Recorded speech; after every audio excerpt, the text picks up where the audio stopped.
New York State is trying to take some steps to create more transparency in law enforcement.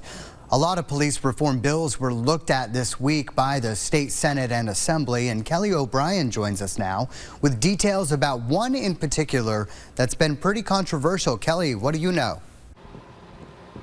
Well, Darren, Civil Rights Law 50A relates to keeping the disciplinary records of law enforcement officers private. Repealing the law will get rid of the privacy and allow those records to be viewed by the public.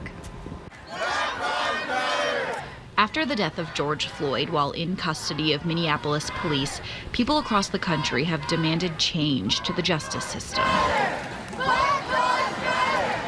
I'm hopeful that it will make some serious change. I mean, even just the fact that this is being proposed is change. In New York State, lawmakers have spent the week looking at police reform bills. In Civil Rights Law 50A, the officers' personnel performance records for law enforcement, firefighters, paramedics, and correctional officers are kept confidential. The law was established in 1976 to prevent defense lawyers from questioning an officer's record during trial to undermine the prosecution's case.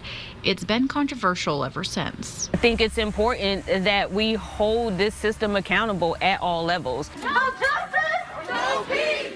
In the wake of Floyd's death, lawmakers are looking at the law again. Their justification for the repeal quotes a 2014 report from the State Committee of Open Government that says the law allows police departments to withhold virtually any record from the public that has to do with the evaluation of a police officer. That includes complaints or findings of misconduct that have not resulted in criminal charges. View their files and we will see that in some cases that this was the culmination of several incidents leading up to. Lawmakers in our region, Senator Betty Little and Assemblyman Billy Jones and Dan Steck, voted against repealing the law. Both assemblymen sent statements to Channel 3 News on why they voted against the repeal. Jones says, quote, that it does not do enough to deal with substantiated and unsubstantiated claims against police and peace officers. This bill could be improved, but right now, including unsubstantiated claims undermines fundamental workers' rights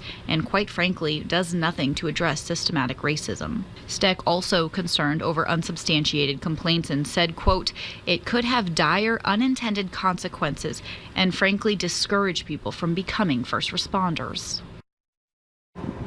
Now that repeal was passed in the Senate and the Assembly yesterday and heads to the governor's desk. The governor says he plans to sign the repeal. I reached out to law enforcement agencies and unions in our region to see where they stand with the repeal. They either didn't get back to me or said they don't want to speak about it publicly until after the governor signs it. Live in Plattsburgh, Kelly O'Brien, Channel 3 News.